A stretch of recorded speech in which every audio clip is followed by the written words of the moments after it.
Census in India has always been very political. Census कहें या फिर जनगणना कहें या मर्दमशुमारी कहें इसको, its origin only in India has been very, very, very debatable. Historians tell us that in 1857 जब revolt हुआ था, तो उसके बाद 1881 में that was the first uh, synchronized census that happened in our country, 1881. And a lot of people say that it was not social or economic or political. It was more of a political reason which made British go for census in India. हालांकि उस time में there were lots of debates that they had. They said कि शायद ये काम हम लोग फौज में भर्ती के लिए कर रहे हैं, टैक्स के लिए कर रहे हैं, या फिर कोई और कन्वर्जन का भी एक मुद्दा था, उसकी वजह से कर रहे हैं. So census has always been a debated issue in our country as we have known it. In fact, ये rumor अभी भी चल रहा है, किसी न किसी फॉर्म में रहता है. And this census has been for a population of the size of our country has always been challenging. पीछे भी देखें, आज़ादी के बाद भी 1981 का सेंसस आप देखें, असम में हमने नहीं कराया था, नहीं करा पाए थे, एक्सट्रापोलेशन किया था. 1991 में JNK का सेंसस भी डिबेटेबल था.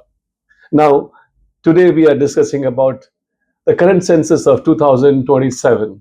And then I think it is a matter of big debate this time, क्योंकि 96 years के बाद, अगर 1931 से जोड़ते हैं 2027, first time in our country, in fact, first time in independent India that we are conducting this census of caste. Caste census पिछली बार 1931 में हुआ था, ब्रिटिश इंडिया के द्वारा कराया गया था, and now we are going to go for it now in 2027. Now, after a gap of nearly a century, and we are for the first time using fully digital, I would say, fully digital census for the first time. And there are a lot of things which are in debate these days, and I think one should be aware about it. एक तो हम पहली बार self enumeration का model लेकर के आ रहे हैं. Self enumeration का model is borrowed from US, but हमारा एक खास इसमें एक फॉर्मेट है कि we are having self enumeration first.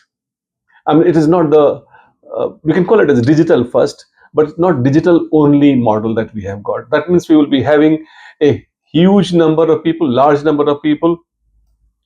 About 3.5 million people would be going for as enumerator. If I say 3.5 million population, which is nearly 50% of the population of the entire Baltic nations, Latvia, Estonia, Lithuania.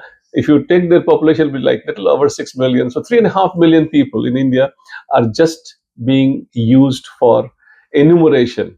And I suppose this is the size of India's population and the task that we have lined up in front of us. In fact, we have a very politically sensitive issue which is being talked about around this time, as far as this census of 2027 is likely to be. 26 process will start. And it's very politically sensitive because you know about Women Reservation Act is going to be implemented based on that. And then is another big debate that we have in our country is that delimitation of the boundaries is likely to happen after the data that we received after 2026, that is 2027 census.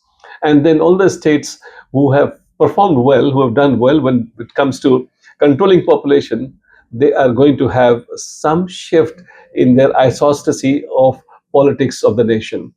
I suppose there is going to be some effect.